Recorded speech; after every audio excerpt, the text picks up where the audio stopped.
Good morning, dear students. In the previous class, we were discussing about the chapter equilibrium.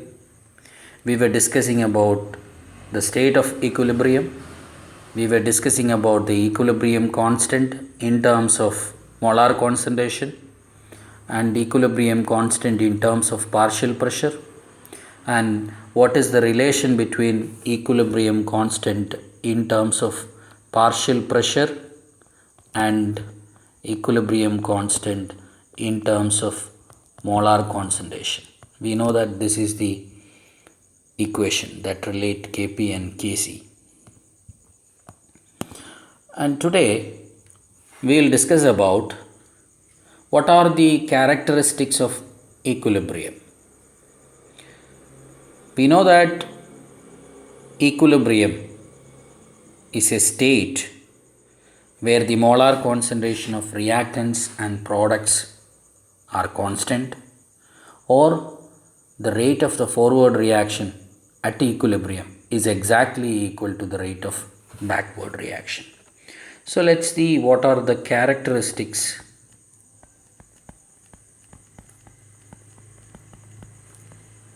of equilibrium. First point is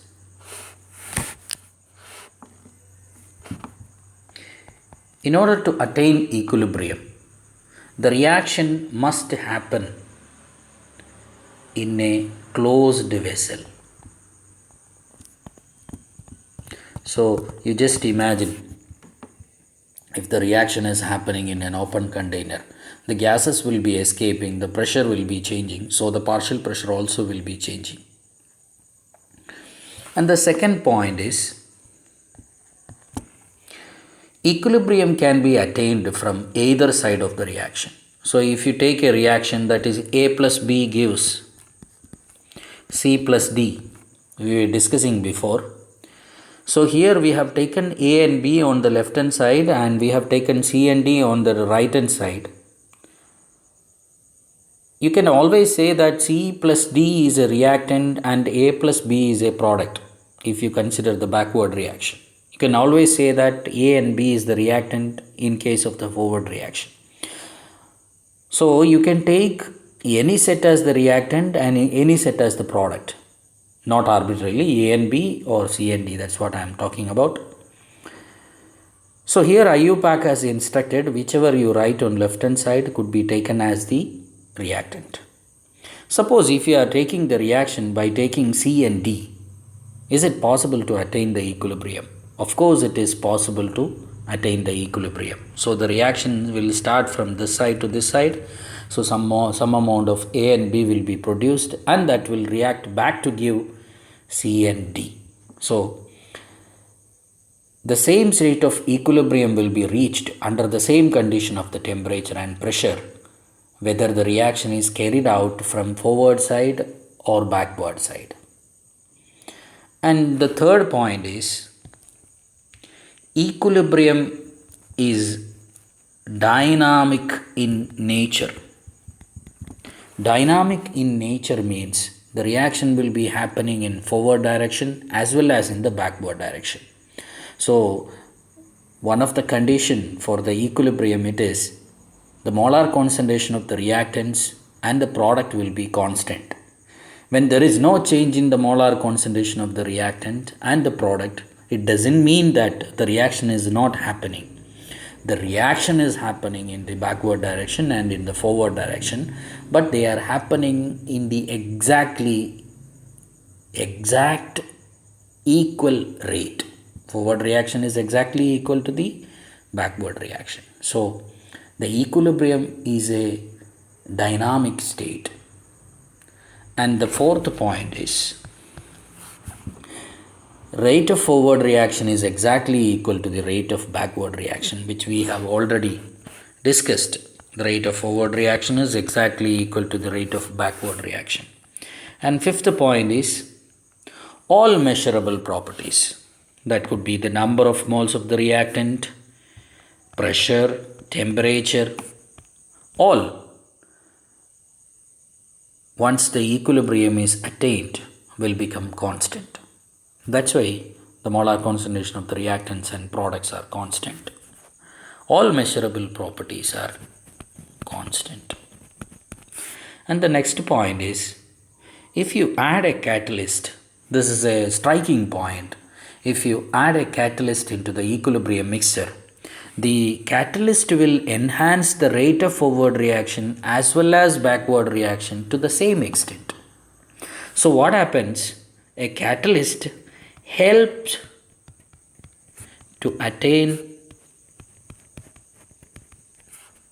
equilibrium in a faster way. Means the equilibrium will be attained in a faster way. It does not alter the backward reaction without altering the backward reaction, or both will be altered to the same extent. So there will not be any change in the equilibrium constant. And the seventh point is, change in temperature will reflect in increase or decrease in equilibrium constant. If you want, you can remember, high temperature increases the equilibrium constant of an endothermic reaction. We'll discuss about it later. Then there are a few facts that you must understand about the equilibrium constant. Suppose if you take an equilibrium constant of the reaction, A plus B gives C plus D. Then the reaction constant for this reaction is K is equal to molar concentration of C into molar concentration of D divided by molar concentration of A into molar concentration of B. What about the equilibrium constant if you reverse the reaction? Then it will be K is equal to molar concentration of A into molar concentration of B divided by molar concentration of C into D. That means if you take K is equal to K dash, if you reverse the reaction, the equilibrium constant will be reciprocal. So one more point, there are a few more points, I have given all those in the notes, you please go through. Another important point is, if a reaction is happening like this,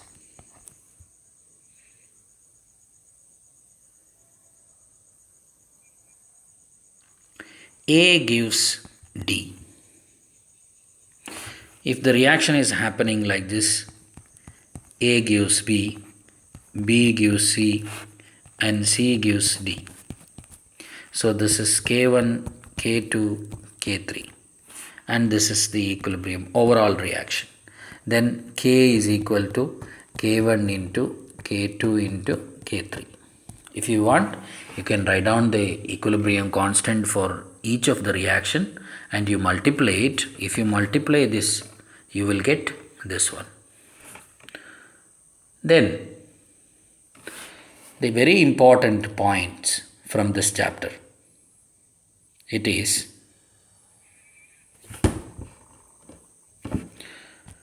what are the applications of equilibrium constant. So before getting into the application, let us recall. If you take a reaction, it's like this. Reactants gives product.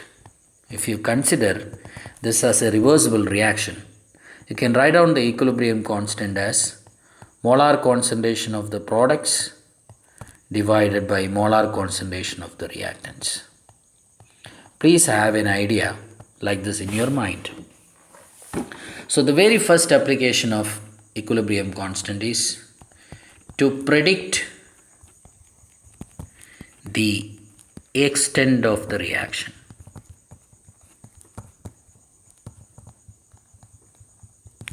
That's why we learned the chapter equilibrium, predicting the extent of the reaction. Suppose if you imagine this K is very high, K value is very high, it is somewhere around 1000. So what does it mean? That means in the equilibrium mixture, the product concentration is very high. That's why K value is very high. If product concentration is very high, that means the reaction is almost all the way to finish. Suppose if K value is very small, what does it mean? The molar concentration of the reactant is very high. That's why the K value is very small. So what is the significance of this K value which is very low? That means the reaction is about to begin. The reaction is about to begin. Suppose if K value is somewhere about 10, or it could be taken as K is equal to 1, what does it mean? Then the product and the molar concentration of the product and the molar concentration of the reactant is almost equal in the reaction mixture. So please understand, by looking at the K value, you can predict the extent of the reaction. It could be well understood from this diagram. See here, if the K value is somewhere about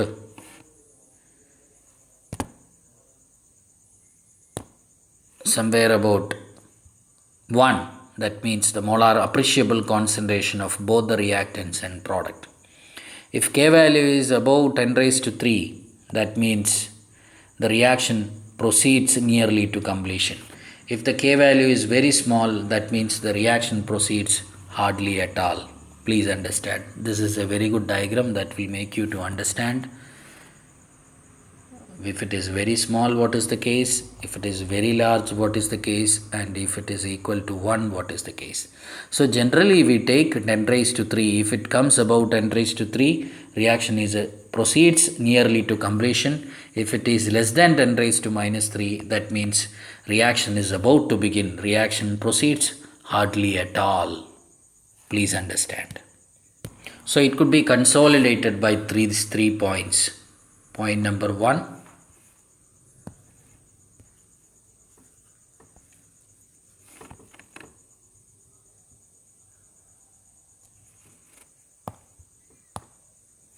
Point number 1, point number 2, point number 3. We have already discussed.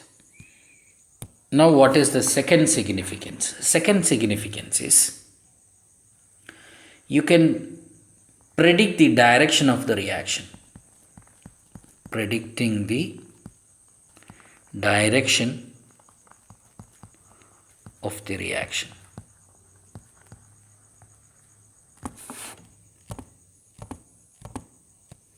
Let us consider this reaction.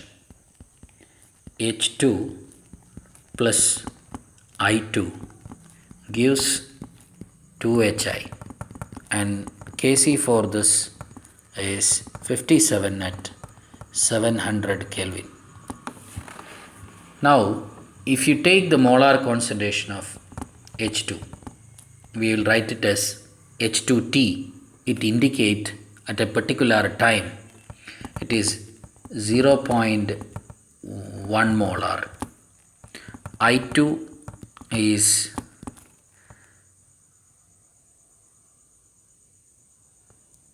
0.2 molar. HI is 0.4 molar. Now if you substitute these values in the equilibrium expression for the reaction, HI square divided by H2 divided by I2. If you substitute the value, you will be getting it is equal to 8. So Kc cannot be equal to 8 because Kc is a constant, it is 57. So when you have taken the molar concentration of the reactants and products at a particular time and you substituted in the equilibrium expression, and you found it, it's not equal to Kc. That means the reaction is not at equilibrium.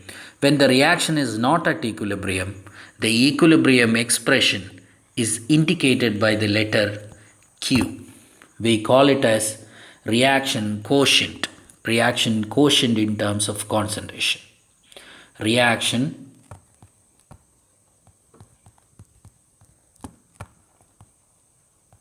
quotient. That's how we say. So, by comparing to reaction quotient, here itself, you could see the variation. So, the reaction just began. Actually, what is supposed to happen is the molar concentration of the product must be greater so that it will be upgraded from 8 to 57. So, you need to increase the molar concentration of the product and decrease the molar concentration of the reactant. How could it happen? By increasing the rate of forward reaction. So, the reaction always happen to the direction of the equilibrium constant. So, in which direction the reaction is happening? In this case, if you ask, it is in the forward direction. So, you predicted the extent of the reaction by comparing the Q with equilibrium constant. Please understand. So, how do you predict the extent of the reaction? You predict the extent of the reaction by comparing the equilibrium constant with reaction quotient. So, we can consolidate it like this. Could be predicted like this. We can make the following generalization concerning the direction of the reaction. If QC is less than Kc, the net reaction goes from left to right. That means forward direction. So, if QC is greater than Kc, the net reaction happens from right to left. Right to left means backward reaction. And if QC is equal to Kc, that means the reaction is at equilibrium. Please understand. So, this is what about the second application of the equilibrium constant. So, we'll work out a numerical problem from this chapter. So, read the question.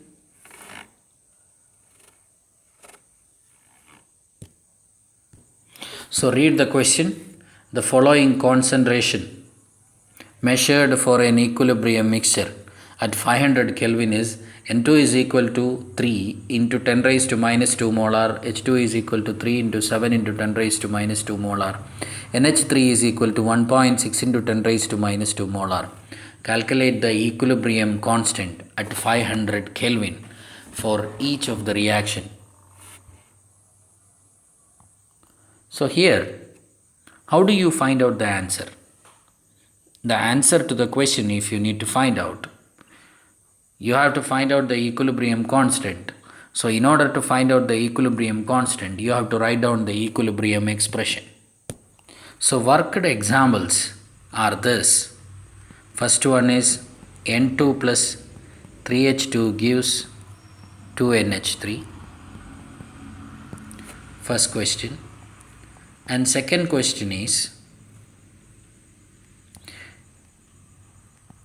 NH3, 2NH3 gives N2 plus 3H2. So, you need to substitute so this is the equilibrium expression for the first reaction, and this is the equilibrium expression for the second reaction. So, the answer for the equilibrium constant for the first one is this, and equilibrium expression for the second one is this. So, in the just a few minutes before, we were discussing a relation between Kc and Kc dash.